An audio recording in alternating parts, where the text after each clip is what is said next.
Abdulqadir Damallam bir ziyofatda.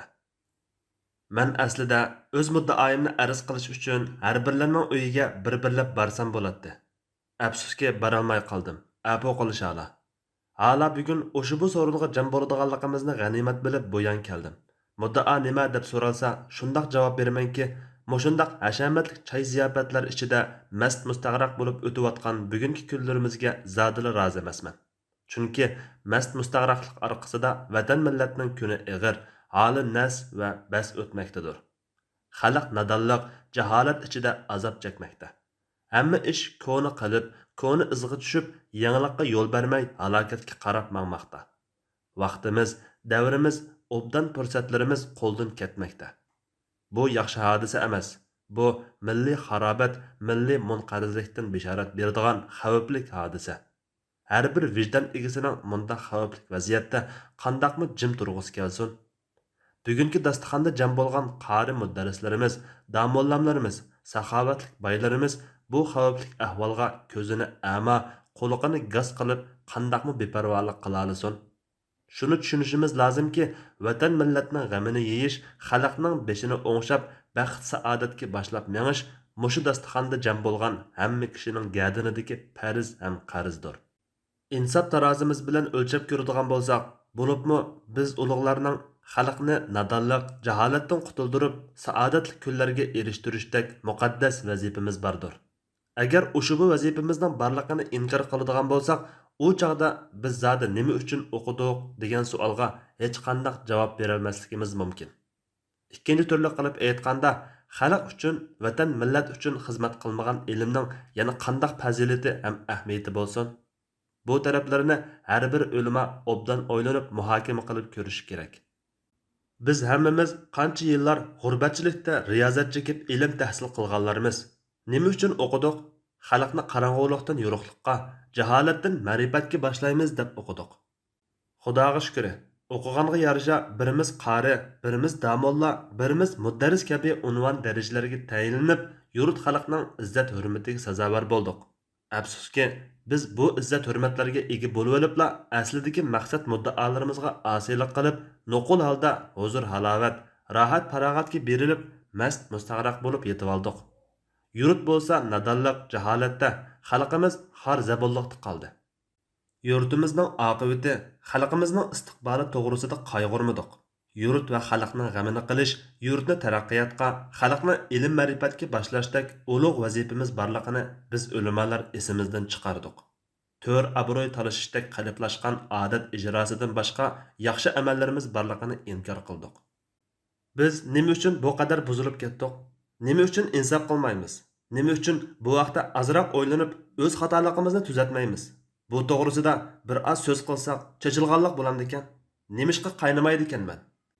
Ulamolarning xuddi shafaqqa o'lashgan chivindek madraslardagi avqofga, muhr haqqiga, nazar chirog'dagi sadiqa ehsonga ish qilib, qayerda naf bo'lsa, shu yerga to'planib olganligiga, insof havzini quritib, tamaxorlikning sisiq patqoqlariga bo'g'zi bilan tang cho'kib olganligiga, vatan millatning, xalqning dod-faryodi, nola pig'onlarga quloq solmay, ko'z yumib, gaz ama bo'lib olganligiga qancha qaynasam, shuncha yaxshi emasmi?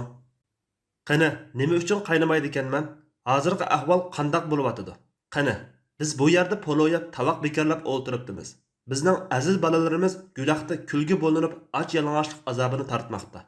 Biz kunda dasturxon ustida ma'ishat qilib, to'qliqdan karildab yurimiz. Uning hisobiga ko'chadagi tilamchi sohillar shuncha ko'paymoqda. Halbuki biz ularga qanchalik xayrixohlik ko'rsatdik, ularning beshini qanchalik siyladik. Yo'q, hech nima qilmadik. Balki o'shir zakat va avqof kirimlarini o'z nafsimizga tortib ketdik. Shu sababdan yetim yesir, tul xotun, yetim o'g'illar xayrixohsiz qolmoqda. Nima uchun ularga g'amxo'rlik qilmaymiz? Maktablar ochib, daril-tam, daril ajzalarni qurib, ko'chada och-yalang'och, xarzorlikda qolgan bolalarni, ojiz miskinlarni nima uchun tarbiya qo'yniga olmaymiz? Ularning beshini silab, g'amxo'rlik qilsak, buning nima yomoni? O'zimiz yurtning ko'zi, xalqning beshi bo'lib turug'liq, xalqni baxt saodatga boshlab mangmasdan, butun ishtiyoqimiz bilan shaxsiy tafovut yo'liga mangsak, qo'lga kirgan tilla tangalarni avrazga ko'mib xotirjam yassak, istiqbolimiz to'g'risida zarracha qayg'urmasak, kelgusi avlodlarimizga nima deb javob beramiz? Qani, ularning oldida osiy gunohkor bo'lib qolmasmizmi? Afsuski, biz g'amxo'rlik qilmay ko'chaga tashlayotgan bolalarimizni Yevropadan kelgan muxolifatchilar o'z qo'yniga tortmoqda. Ingliz, shvedlar qandaqdir shifoxona qurib davolash yo'llari bilan aqida o'g'irlamoqda. Ular bizning bolalarimizga bir misqol ta'sir ko'rsatishga ko'zi yetsa, ayonmasdan 100 sarlab tanga sarf qilmoqda. Biz bo'lsak, bolalarimizni ko'chalarga tashlab, o'zimizdan yiroqlashtiryapmoqdamiz. Hadisi darra urib, ularning dilini jarohatlantirmoqdamiz. Al rayni chekindirmoqdamiz. Bu ishlarimiz mulohaza qilib ko'rishga arzimasmi? Yelimi kech emas. Fursat bor. Agar vaqtida qaytirib, qilishga tegishli ishlarimizni qilmaydigan bo'lsak, kelgusi avlodlarimizning la'nat nafratlariga ko'milib ketishimiz muqarrar. İngliz shvedlar qandaq yo'l bilan bizga mehmon bo'lib qoldi? Ularni kim chillab keldi? Ular hech vaqtida bizga mehmon emas. Mehmon bo'lishmi mumkin emas. Ular Jahongir tajovuzchi, ular o'g'ri, bo'langchi.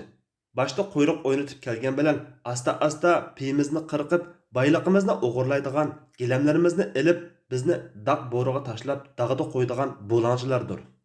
Bu muxolifatchilar balki beshimizga tushgan baloyi ofat.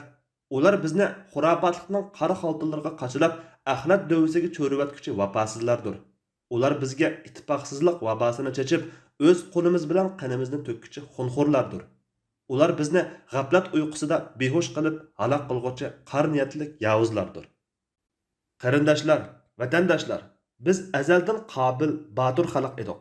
Toki Pamirdan uzoq Oltoygacha Chidir bargoh tikib, saltanatlik o'rda taxtlarni qurib, davron surgan el edik.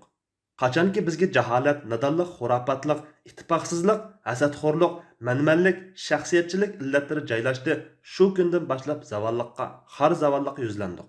Hozirgi ahvolimiz buning jonliq dalili.